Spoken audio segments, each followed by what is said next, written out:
কাটাখাল নদীর ভয়াবহ ভাঙন, নদী গর্ভে তলিয়ে গেছে বিস্তীর্ণ রাস্তা এবং ঘরবাড়ি। গৃহহারা প্রায় 2 শতাধিক পরিবার।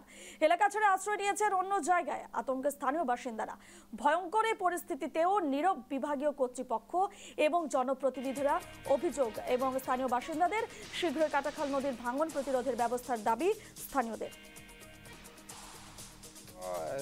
20-30 বছর থেকে এরকম এখানে মানুষ 50 শতাধিক পরিবার আসলে এখানে এই নদীর যে বাঙ্গন দিছে বাঙ্গনের আতঙ্কর কারণে মানুষ আজকে বাইরা জায়গাত আজকে বিলাইপুর দলছড়া বন্দুকমারা বাগান কুসলা এই সমস্ত জায়গা নিয়ে বসবাস করে। কিন্তু বর্তমানে এখানে একটা পরিবার আপনারা দেখছেন বর্তমানে অসহায় হিসাবে আছে। এদিকে নদী আর এদিকে বর্তমান অবস্থায় মানুষটা রাস্তাত আছে।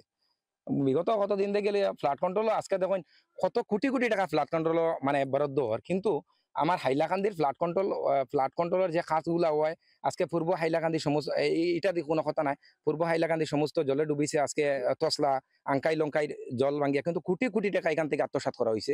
তদ্রুপ এখানেও সামথিং 1 বছর আগে কাজ করা হয়েছে। এখান থেকে আরো 10 লাখ টাকার মনে স্কিম উঠাইয়া নেওয়া হয়েছে। এই জায়গার নাম বড়াইলাকান্দি পার্টি টুকর গ্রাম।